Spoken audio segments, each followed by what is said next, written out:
ॐ ऐं ह्रीं श्रीं ॐ श्रीमात्रे नमः। ॐ श्रीमहाराज्ञै नमः। ॐ श्रीमत्सिंहासनेश्वर्यै नमः। ॐ चिदग्निकुण्डसम्भूतायै नमः। ॐ देवकार्यसमुद्यतायै नमः।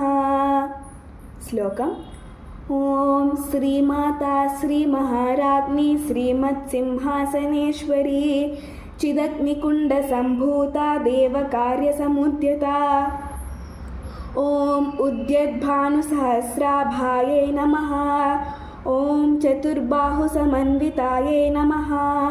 ॐ रागस्वरूपपाषाढ्यायै नमः। ॐ क्रोधाकाराङ्कुशोज्ज्वलायै नमः।